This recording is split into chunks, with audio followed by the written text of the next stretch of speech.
Hey everyone, it's Liam Kennedy again with Car Pros Kia. I decided to make another video, something that answered a lot of the questions you had, hopefully in a little better quality, make it easy for you to see, and give the most in-depth video I've done so far. So I hope that you guys enjoy it, and again, this is probably my last video with this car, but as soon as we get the Meisner, and I'll be doing some Tellurides and other like the K5 GT when they come in. But let's get started on this one right here and move on. So I wanted to find some spot with some shade so that we could check out the interior lighting a little better. But one of my favorite additions, you do get the remote start built into the key fob itself. So it's one tap, one and hold, and then you get the Stinger started up just like that. One of the biggest questions that I had was based on the exhaust system. So I'm gonna give you guys a couple of revs with just the car in normal mode and then in sport mode. I noticed that in my last video when I tried to video it while I was driving, I didn't get very good quality. So we're gonna do our best and see if we can tell a difference with it just idling, and then we'll see how well that works. So let's get it unlocked and then we'll start with that. Alright, so like I said, we're going to be getting some clips of it in different exhaust modes and how it sounds per rev. So I'm going to start it off with a normal or comfort mode, and we'll move on from there.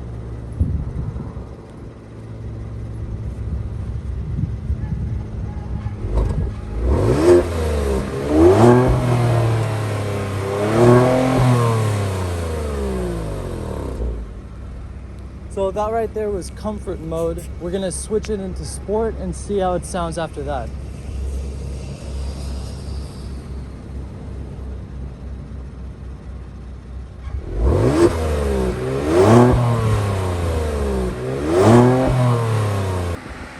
Alright, so I'm glad I was able to get a clip of the exhaust in different modes. From inside the cabin, I really didn't notice much of a difference. It might be that it needs to be in gear to really get the sound going with it, but from the inside, all I could hear was the sound that's pumped through the speakers, which is something that Kia does do to make it sound a little more sportier. But I drove it into the shade so that we could get a good look at, or at least a better look at, the colors that they have available. I have the brightness turned all the way up, and the one biggest thing that I personally think is really nice is they added another line of interior lighting around the top here. Other than that, I find that the little contrast stitching that they did with the extra line of light just brings a little more luxury aspect to the car. It adds just a little extra touch, in the flow with the lines on the door panels, this extra little metal bit that they added here, the chrome around the vents. Some of this stuff was here before, but in my opinion, the whole look of the car, especially from the driver's side, just, it flows a little better. Maybe they added a little more metal to a couple different places, or at least that metal finished piece. And I did take all the plastic off, so let's also take a look at the rear seats of the car so you can get an idea for those designs they have. There you go.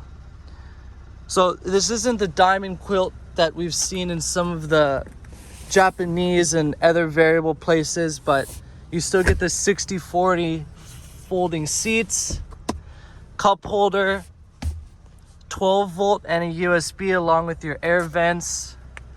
They kept the black headliner, which is a pet peeve of mine if manufacturers have a black interior and then they use a gray headliner.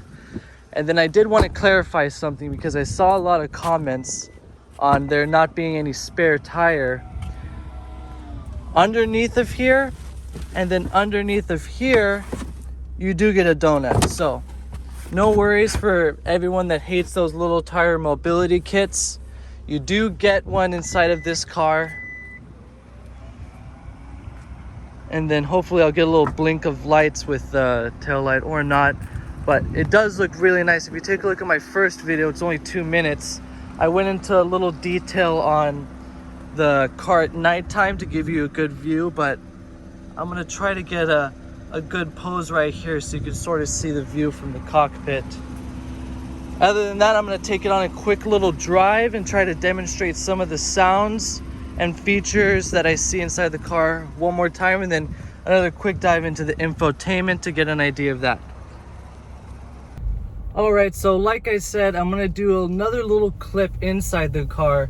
I had someone question if they still have the dual pane glass on the windows of the car in order to make the cabin pretty quiet. And from what I can see, I'll try to take another video, they do that. So as far as how it sounds inside of here, if you have the sound active sound design turned off, which I'm turning off right now, it's going to be a very quiet experience. And then what I'm going to do now is try to give you two good pulls in the car with and without the sound exhaust on there, or the active sound design as they call it, which is no difference in the actual physical parts of the exhaust. All it is changing the sound played through the speakers, which is all it really is. They don't really do anything that's gonna change the like lift open valves or stuff like that. It's just a tune that they play through the speakers. So we're in sport mode right now and it's turned off, so I'm gonna do my first pull right now. Once I get to the stop sign, I gotta hold my phone so that it doesn't go flying off. So first one in just a second. This is with the sound design turned off. So here we go.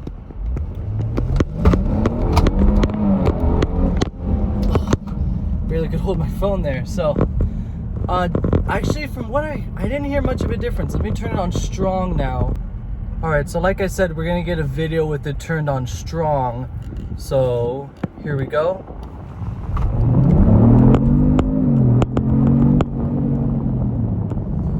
Definitely a noticeable difference. Basically it gives you a really deep growl that you don't get with it turned off. You know, as far as like general drivers go, it won't make much of a difference. I think it's nice to have on. It's something that brings a little more life to the car on the inside. It's not overbearing like if you have like a, sorry about that. It's not overbearing like if you have a 5.0 Mustang or anything like that. So it's definitely something that's a little more casual. If you can have it turned on or off, if someone turned it off, I probably wouldn't even notice much of a difference. But it's one of those cool little quirky things that they add to make the car just have a little more appeal. So I'm gonna set it down right around the corner and we'll go over the infotainment a little bit. Alright, so one feature I do like to demonstrate, since it's something a little small, is when you do have the car in drive, you can actually put on the 360 view camera so that if you're sliding into a spot, you can sort of see your curb a lot easier. So for people that aren't gonna just have it on for backup, they have that as an option, which I think is nice. Other than that, most of the center stack is about the same. Still no digital climate control, and the larger screen like we see. From what I can tell, you can set up different guest preferences, and what those are going to do is give you the option to have each guest have their own seating and mirror positions. So you just click who's ever driving if there's more than one, and without having, or I guess in the addition to memory seats, you can also have that will save your mirror preferences. Other than that, the majority of the cabin is about the same as what we're used to. Controls on the steering wheel look the same. New design here and a new gauge, a race gauge that I posted in one of my last videos.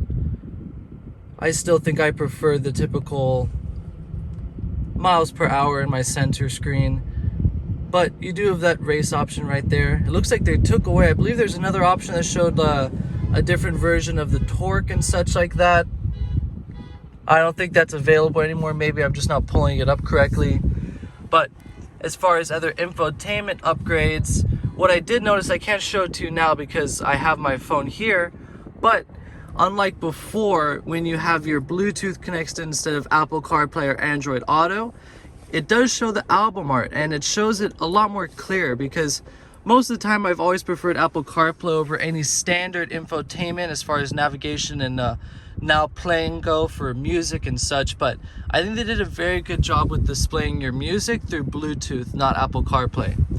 Other than that, I did show off the LEDs inside of the car.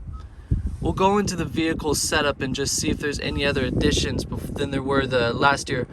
One of them being the cluster, which I posted in one of my other videos, the ability to change themes on this center screen here. They're just little changes, so don't expect any big new designs on there. But they do give the option for little stuff. All this looks pretty similar to what we're used to. Lights are about the same controls. They just changed a little bit. Door and convenience, all that such looks about the same, with the heads-up display having a little bit of extra information you can add. I believe this time you can now add media, which I'm not sure if there was there before. Maybe it was only with Bluetooth, but as far as having Apple CarPlay changes on the heads-up display, that's something that we'll get as well. Active sound design, this was what I was referring to with the previous bit that I had, using strong and off to adjust the volume inside of the cabin itself. You can of course create your own custom drive mode like before, and driver assistance looks all about the same. Of course, adding little upgrades and changes to make it a safer vehicle. Other than that, center screen is going to be similar to what a lot of new Kias have nowadays.